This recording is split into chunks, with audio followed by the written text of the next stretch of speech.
नमस्कार, मैं हूं आपके साथ मयंक। आज 23 तारीख है और सुबह सुबह सारी ताज़ा खबरों के साथ मैं न्यूज़ रूम में मौजूद हूं। देखिए, तेहरान से लेकर वॉशिंगटन तक और तेल अवीव से लेकर न्यूयॉर्क तक, चाहे यूरोप हो, सिर्फ एक नाम है, ईरान, ईरान और ईरान। पिछले 24 घंटे में जो कई डेवलपमेंट्स ऐसे हुए हैं, चाहे हॉर्मूज का मुद्दा हो, चाहे यूरेनियम का मुद्दा हो, चाहे जंग के हालात हो, वो इस ओर इशारा कर रहे हैं कि अली खामनेई साहब का ईरान अब वो सुपर पावर की पोजीशन में पहुंचता जा रहा है जिसने दुनिया की तमाम ताकतों को घुटने पर ला दिया है। आप जानते हैं हकीकत क्या है?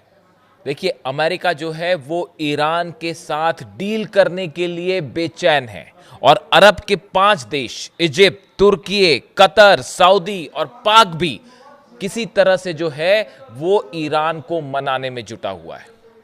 देखिए, जो खबरें हैं, डेवलपमेंट है, बड़े इंटरेस्टिंग है। मैं शुरू करता हूं सबसे पहले मुस्तफा खामेनी के साथ, ईरान के सुप्रीम लीडर के साथ। देखिए, एक प्रस्ताव, ये 24 घंटे पहले की बात है, एक प्रस्ताव अमेरिका की तरफ से भेजा गया ईरान, यूरेनियम को लेकर, हॉर्मूज को लेकर। इस प्रस्ताव को पढ़ने के बाद ईरान के सुप्रीम लीडर मुस्तफा खामेनेई ने अमेरिका के मुंह पर मना कर दिया और साफ कह दिया कि हम अपना यूरेनियम नहीं देंगे। किसी हालत में यूरेनियम ईरान के बाहर नहीं जाएगा। ये खबर आपने सुनी होगी, मैंने भी कल वीडियो बनाया था। अब जब ये जैसी ऐलान हुआ ईरान का, उसके बाद बड़े इंटरेस्टिंग डेवलपमेंट हुए। अब्राहम लिंकन जो एयरक्राफ्ट कैरियर खड़ा हुआ है ओमान की खाड़ी के पास, अमेरिका का, उसमें से अचानक से कुछ F-35 फाइटर जेट्स ने टेक ऑफ किया। शायद दबाव बनाने की कोशिश थी। अमेरिका को भी ये बात समझ आ गई थी कि ईरान जो है वो यूरेनियम के लिए कतई तैयार नहीं होगा, तो अमेरिका ने अपना वही दबाव बनाने का खेल शुरू किया और अब्राहम लिंकन एयरक्राफ्ट कैरियर से कुछ F-35 जेट्स ने टेक ऑफ किया और वो ईरान की तरफ बढ़ने लगे। इसी बीच अचानक खबर आई कि ईरान ने अपने मिसाइल्स को लॉन्च पैड पर एक्टिव मोड में ले आए हैं और निशाने पर है इजराइल, और अगले चंद मिनटों के अंदर इजराइल पर भयंकर मिसाइल अटैक हो सकता है। जैसी ये खबरें बाहर आई, उसके बाद पूरे इजराइल में पैनिक का माहौल था। इजराइल की सेना में घबराहट थी। इजराइल के जितने डिफेंस सिस्टम थे वो दौड़ भाग के एक्टिव किए गए और ये हालत थी 2 घंटा इजराइल में। ऐसा पैनिक था कि मानो ऐसी दहशत ईरान के मिसाइल्स की, ऐसी दहशत खुर्रम शहर की, फतह की और सेजिल की, कि ऐसा लग रहा था इजराइल को कि भाई इस बार इधर से हमला नहीं होगा, इस बार जो है ईरान प्रीएम्प्टिव स्ट्राइक करने वाला है और जबरदस्त ठोकने वाला है इजराइल को। इस तरह की खबरें थी और आप यकीन मानिए वो हालात थे 2 घंटा इजराइल में कि आपाधापी मची हुई थी। जितनी सुरक्षा एजेंसियां हैं, इमरजेंसी सिस्टम्स हैं, डिफेंस सिस्टम्स हैं, सब एक्टिव किए गए और सब ये मान के चल रहे थे कि अब ईरान ने हमला किया, तब हमला किया। भयंकर पैनिक था। इसीलिए कहा जा रहा है, खौफ जो है महसूस कीजिए ईरान का और ईरान की मिसाइलों का। तो देखिए, ये एक पूरा चैप्टर था कल रात का जो बड़ा इंटेंस रहा। जो ये हवाई जहाज टेक ऑफ किए, उसके बाद फिर वो जहाज वापस आ गए, वो कुछ एंटर नहीं कर पाए, वो वापस ही आ गए। 2 घंटे तक ही कहानी चली। इसके अलावा देखिए, आप जो बड़ी खबर आ रही है, तुलसी गबार्ड ने इस्तीफा दे दिया है, इंटेलिजेंस चीफ अमेरिका की। यानी आप सोचिए अमेरिका में हालात कैसे हो गए। 2 दिन पहले खबरें थी कि तुलसी गबार्ड जो है डायरेक्टर ऑफ इंटेलिजेंस, इनके 2 बड़े करीबी और बड़े अधिकारियों ने इस्तीफा दिया। उसके बाद अल्टीमेटली जो है तुलसी गबार्ड ने भी इस्तीफा दे दिया। उन्होंने अपने कुछ व्यक्तिगत कारण बताया, लेकिन हकीकत यह है कि एक के बाद एक डोनाल्ड ट्रंप के एडमिनिस्ट्रेशन के अधिकारी उनका साथ छोड़ते जा रहे हैं और एलिगेशन ये लग रहे हैं कि वो ईरान को लेकर उन बातों को मानने को तैयार नहीं है जो डोनाल्ड ट्रंप उनसे कहलवाना चाहते। हकीकत बस इतनी है, इसके अलावा और कुछ नहीं। अपनी सुविधा के मुताबिक ट्रंप एडमिनिस्ट्रेशन जो बयान दिलवाना चाहते हैं या ट्रंप की जो कोशिशें हैं उसके लिए राजी नहीं थे। कई अधिकारी एक के बाद एक वो इस्तीफा दे रहे हैं और उसी में लिस्ट में अब अगला नाम तुलसी गबार्ड का भी शामिल हो चुका है। और भले उन्होंने अपना व्यक्तिगत कारण बताया हो, लेकिन आप सोचिए ईरान के बीच में, जंग के हालात में, जंग के बीच में तुलसी गबार्ड का इस्तीफा देना ये बताता है कि ईरान ने पूरे वर्ल्ड ऑर्डर को अब रीसेट मोड में डाल दिया है। रीसेट मोड होता है ना कि जो सुपर पावर पहले अमेरिका कहलाता था, अब उसको रीसेट कर दिया गया है और वो अब सुपर पावर की परिभाषा ही बदल गई। आज आप देखिए मिडिल ईस्ट में सिर्फ ईरान ईरान हो रहा है, इजराइल में सिर्फ ईरान ईरान ईरान हो रहा है, अमेरिका में ईरान ईरान हो रहा है, यूरोप में ईरान ईरान हो रहा है। कुछ तो वजह होगी उसकी। इसके अलावा देखिए अब जो खबर आई जिस तरह से कि मुस्तफा खामेनी ने अपना यूरेनियम देने से मना कर दिया, उसके बाद ये हुआ कि अब मामला जंग की तरफ बढ़ चुका है। किसी सूरत में जो है वो जंग नहीं टलेगी, बस यही आखिरी रास्ता है।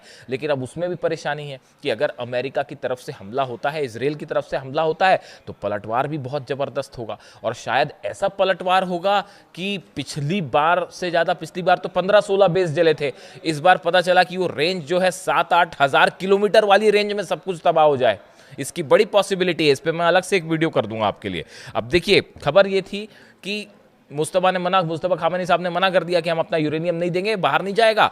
उसके बाद मनाने की कोशिश शुरू हुई किसी तरह से कि भाई एक बार और कोशिश करके देखिए कि किसी तरह से बातचीत आगे बढ़े, और 5 देश इसमें शामिल हैं।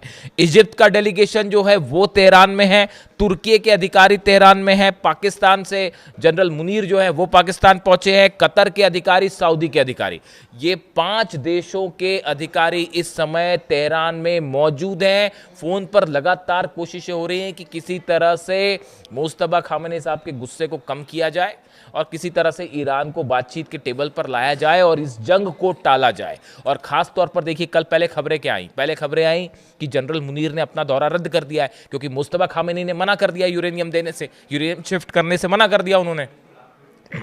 तो फिर बात जो है वो जंग की तरफ बढ़ने लगी तेजी से। अब जब वो मामला जंग की तरफ आगे बढ़ा, जितने अरब देश हैं सब इस बात से घबराए हुए कि भाई कहीं हम लपेटे में ना आ जाएं फिर। तो एक बार फिर कल रात को कोशिशें शुरू हुई कि किसी तरह से बातचीत शुरू की जाए, जंग को टाला जाए। 5 देश जो है लगातार कोशिश कर रहे हैं और जनरल मुनीर अब खुद तेहरान में है। वो पहुंचे अल्टीमेटली, अब वो उनकी अमेरिका का संदेश जो है वो आगे पहुंचाने में जुटे हुए हैं। हॉर्मूज को लेकर डेडलॉक है और दूसरा जो है वो यूरेनियम को लेकर। ये साफ कर दिया है ईरान ने कि चाहे जो हो जाए, यूरेनियम ईरान की प्रेस्टीज है, ईरान का सम्मान है, उससे किसी तरह का समझौता नहीं होगा। जो जैसी खबरें हैं, सिक्योरिटी काउंसिल में चर्चा हुई ईरान की और उसमें ये कहा गया कि मुद्दा सिर्फ ईरान की यूरेनियम का नहीं है। मुस्तफा खामेनी ये मानते हैं कि अगर हमने अपना यूरेनियम दे दिया तो उसके बाद अमेरिका किसी भी क्षण हम पर हमला कर सकता है, अमेरिका किसी भी वक्त धोखा कर सकता है। बात नंबर 1। बात नंबर 2, ईरान के साइंटिस्ट ने बड़ी मेहनत से शहादत दे के इस यूरेनियम को डेवलप किया है।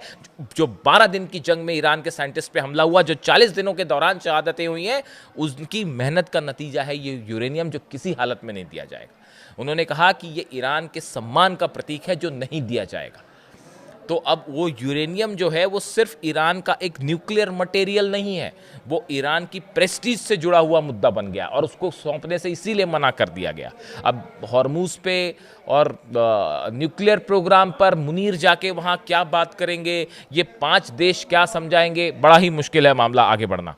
इसके अलावा अभी जो स्थिति है उसमें देखिए करीब 1500 जहाज हॉर्मूज में फंसे हुए हैं जो निकल रहे थे। कुछ अब वो भी मुश्किल हालात में है क्योंकि हॉर्मूज में ईरान ने अपनी पकड़ बेहद मजबूत कर दी है। और पहले तो कुछ एरिया था हॉर्मूज का जो कंट्रोल कर रहा था, अब वो इधर यूएई से लेके उधर ओमान तक जो है वो ईरान ने अपनी नेवी उतार रखी है। और अमेरिका की नेवी ने इस बात को स्वीकार कर दिया है कि हम यहाँ से निकलने वाले जहाज़ों को सुरक्षा नहीं दे सकते। ये बात भी उन्होंने जो है सेंटकॉम ने दबे छुपे शब्दों में उस बात को स्वीकार कर लिया है। अब देखिए इसी बीच जो है एक बहुत बड़ा डेवलपमेंट है, बेहद अहम डेवलपमेंट। रूस पर एक हमला हुआ है लुहांस्क में।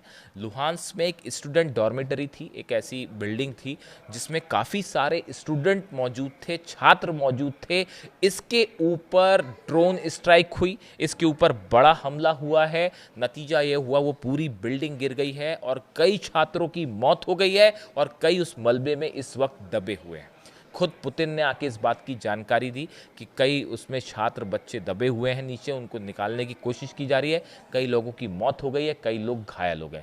ये हमला बिल्कुल वैसा ही हमला है जैसा मिनाब पर हुआ था, जैसा मिनाब में निर्दोष छात्राओं को, बच्चों को निशाना बनाया गया और छोटी छोटी बच्चियों को शहीद कर दिया गया। उसी से मिलता जुलता हमला अब लुहांस्क में हुआ है और पुतिन का गुस्सा 7वें आसमान में है। नतीजा ये है कि आईसीबीएम्स टेस्ट हो रही हैं, न्यूक्लियर फोर्स को पुतिन ने मैदान में उतार दिया है, 60,000 सैनिक उतार दिए हैं, बेलारूस के साथ मिलकर न्यूक्लियर वॉर की प्रैक्टिस में जुट गए हैं पुतिन। पूरा नेटो घबराया हुआ है। हकीकत यह है कि अब पुतिन के गुस्से से पूरा नेटो जो है वो घबराया हुआ है। यानी एक तरफ मुस्तफा खामेनेई का गुस्सा, वो जो है इधर अमेरिका को घुटनों पे लाए हुए हैं, उधर नेटो को घुटने पे लाए हुए हैं पुतिन। और इसी बीच देखिए एक बार फिर चीन के साथ अमेरिका का मामला बिगड़ता दिखाई दे रहा है। कल डोनाल्ड ट्रंप ने एक बयान दे दिया। उनसे एक पत्रकार ने पूछा कि भाई ताइवान को लेकर आप क्या करने वाले हैं, क्या आप ताइवान की राष्ट्रपति से मुलाकात करेंगे, उनसे बात करेंगे? तो उन्होंने ये कह दिया कि हाँ, हम उनसे देखेंगे, उनसे बात करेंगे, उस पर क्या हो सकता है हम सोचेंगे। ये बात चीन को बेहद नागवार गुजरी है। और चीन देखिए, चीन और अमेरिका के जहाँ तक संबंधों का सवाल है, दोनों में कोई ट्रस्ट है ही नहीं। वो आपने देखा कि वो जो गिफ्ट दिए थे वो भी फेंक के चले गए वापस। तो वो बातें होती रहती है, कमर्शियल्स डील हो सकती है, लेकिन स्ट्रैटेजिक पार्टनरशिप का कोई सवाल ही नहीं है और ना ही ट्रस्ट का सवाल है, खासकर वेनेजुएला पर हमले के बाद। तो ऐसी स्थिति में अब मामला ये है कि एक बार फिर कोशिशें हो रही हैं कि किसी तरह से ईरान को मनाया जाए। और ये जो जंग सामने दिख रही है, और वो भी हज के बीच में, इस दौरान जो है अगर किसी तरह के हमले होते हैं तो बड़ा पैनिक होगा। सऊदी अरब ने तो अपनी फोर्सेस भी उतार दी हैं। और मक्का के आसपास कल हमने देखा कि बड़ी संख्या में सेना थी वहाँ पर, और एक बड़ा सिक्योरिटी के इंतजाम थे, क्योंकि सऊदी समेत तमाम अरब देशों को कल बीच में हालात ऐसे हो गए थे। असल में जब मुस्तफा खामेनी साहब ने मना कर दिया यूरेनियम देने से, तब अचानक से इस तरह का माहौल बन गया था, पैनिक हो गया था कि शायद आज रात या 48 घंटे के अंदर हमला हो जाएगा। उसकी तैयारी में अरब देश जुड़ गए थे कि भाई हमला होगा तो हमारे यहाँ तो मिसाइल आनी तय है। बिना वहाँ से अरब देशों से फाइटर जेट टेक ऑफ किए तो अमेरिका लड़ ही नहीं पाएगा। तो ऐसे हालात में वहाँ पे बड़ा पैनिक का माहौल था। और उस बीच फिर जो है ये एपिसोड हो गया कि इजराइल पर हमला होने वाला है और ईरान इस बार गजब हमला करेगा। ज़बरदस्त पैनिक का माहौल था। इसीलिए मैं कह रहा हूँ कि जो है तेहरान से लेकर वाशिंगटन तक सिर्फ ईरान ही ईरान है। अब जनरल मुनीर तेहरान में क्या बात करते हैं, बातचीत वाली बात, हालांकि मेरी तो स्पष्ट राय है किसी तरह की ना कोई डील हो सकती, ना कोई बातचीत हो सकती, कहीं कोई संभावना नहीं है। या तो अमेरिका हार मान के वापस निकले, नेतन्याहू हार मान के वापस हो जाए, या फिर जंग करें और जंग करने की हिम्मत दिखाएं और ईरान का करारा पलटवार देखने को तैयार रहें। बस यही है, इसके अलावा कुछ नहीं। जो अपडेट होगा आप तक पहुंचाऊंगा। Thank you so much.